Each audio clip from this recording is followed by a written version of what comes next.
러시아와 우크라이나의 전쟁에서 최근 가장 자주 언급되는 나라가 있습니다. 바로 한국입니다. 러시아에서 갑자기 우크라이나에 한국식 시나리오를 도입해야 한다고 주장했기 때문입니다. 러시아가 주장하는 한국식 시나리오는 한반도를 분단 국가로 만들어버린 38선을 우크라이나에 적용하자는 내용입니다. 러시아가 우크라이나와의 전쟁을 종식시키기 위해 억지 주장으로 만들어낸 것인데 우크라이나 입장에서는 절대로 국토가 분단되는 것을 받아들이지 못할 것입니다. 그런데 여기서 갑자기 전 세계 사람들이 한국을 주목하기 시작하였습니다. 생각해보면 한반도는 전쟁이 끝난 상태도 아니고 여전히 북한의 핵무기 도발은 세계 여러 국가들을 긴장시키고 있는데 오히려 너무나 한가롭게 생활을 하는 한국인들을 이해하지 못한 것이죠. 해외 커뮤니티에서는 우크라이나와 한국 전쟁 당시의 한국을 비교하면서 전쟁으로 모든 것이 폐허가 되어 전 세계에서 가장 가난한 국가 중에 하나였던 한국이 이제는 선진국이 되었다는 사실에 한국은 정말 도저히 상식적으로 이해할 수 없는 나라라며 다들 입을 모았습니다.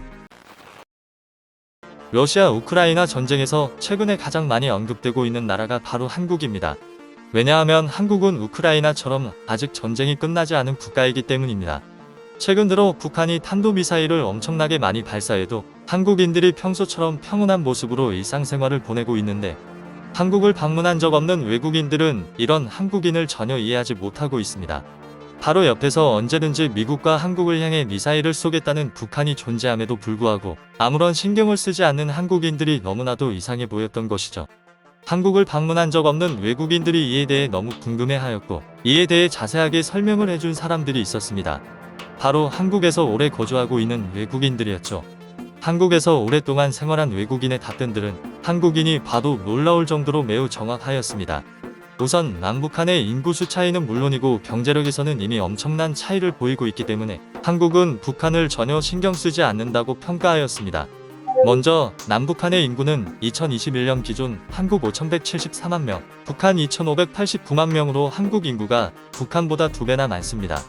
국가의 경제 규모와 소비 생산 역량을 판단하는 국내 총생산량을 비교해보면 한국 1조 8천억 달러, 북한 270억 달러로 남북의 경제 격차는 사실 도저히 비교조차 할 수 없습니다. 심지어 G7의 일본 대신 한국으로 교체하자는 주장이 있는 것을 보면 한국의 경제력이 어느 정도인지 가늠할 수 있습니다.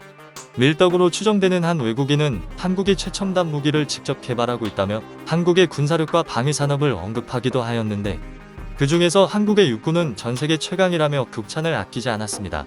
그뿐만 아니라 세계적인 외신 언론은 한국은 세계 방산 수출 시장에서 엄청난 성장을 보여주고 있다며 놀라워했고 현재 한국은 방산 수출 세계 9위지만 빠른 시일 내에 중국을 제치고 방산 수출 세계 4위가 될 것이라고 전망하기도 하였습니다. 2022년에는 동유럽의 폴란드에서 세계 최고의 성능과 가격 경쟁력을 갖춘 한국산 무기를 구매하기로 결정하였습니다. 그 규모는 K2 전차 K9 자주포 FA50을 포함해 최소 20조 원에 달하는 초대형 계약이었습니다. 한국 방산 수출 규모는 연평균 20억에서 30억 달러 수준이었지만 2022년에는 200억 달러 이상을 달성할 것으로 예상됩니다. 이처럼 실제로도 여러 커뮤니티에서 가장 많이 언급되는 것이 한국의 경제력과 군사력입니다. 그리고 한국 관련 내용에서 항상 언급되는 뜨거운 주제도 하나 있습니다. 바로 북한의 핵무기입니다. 북한도 재래식 전력으로는 절대 한국을 이길 수 없음을 잘 알고 있기 때문에 대신 탄도미사일과 핵개발에 열을 올리고 있습니다. 일부 댓글에서는 한국의 전술핵 무기를 배치하자는 의견도 담겨 있습니다. 만약 한국의 전술핵 무기를 배치한다면 북한의 핵도발을 억제하고 러시아와 중국을 사전에 압박하는 효과도 크다는 것이죠. 지금부터 관련 내용에 대한 외국인들의 반응을 더욱 자세히 살펴보도록 하겠습니다. 한국 사람들은 북한이 한국과 비교가 되지 않는다는 것을 알기에 그렇게 두려워하지 않아요. 나는 북한 미사일 뉴스를 보게 되면 오히려 한국 사람들이 걱정인데 그들은 왜 그렇게 평온한 거죠? 한국에서 생활해보니 한국인들은 중국이나 일본도 두려워하지 않는 것 같아요. 오히려 그들은 무시하죠. 한국을 방문한 적 없는 외국 사람들은 아직도 예전에 한국을 생각하고 있는 것 같아요. 한국이 막강한 영향력을 떨칠 수 있도록 미국도 적극적으로 도와주고 있다고 생각해요. 한국은 어떻게 이렇게 잘 살 수 있게 된 거죠? 정말 부러워요. 우리나라는 정말 가망이 없어요. 한국인들에게 감사드려요. 한국은 정말 대단한 군사력을 갖추고 있고 이런 군사력이 국민을 지켜줄 수 있다고 생각해요. 물론 전쟁은 하지 않는 것이 가장 좋지만 항상 대비는 해야 한다고 생각해요. 제 생각엔 한국인들의 빨리빨리 문화가 지금의 한국을 만든 것 같아요. 몇 년 전에 한국을 방문했었는데 너무너무 좋았어요. 기회가 된다면 또 가고 싶어요. 저도 몇 년 전에 갔다 왔었는데 정말 그리워요. 제 꿈이 한국에서 살아보는 거예요. 한국에서의 1년은 제 인생에서 가장 행복했던 시간이에요. 인천공항은 정말 깨끗하고 아름답고 지금까지 가본 공항 중에 정말 최고입니다. 서울 지하철은 제가 타본 지하철 중에 정말 좋아요.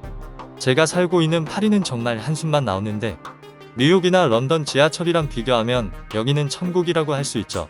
파리 지하철은 이상한 냄새도 나고 너무 복잡해요. 지금까지 해외 반응을 알아보았습니다.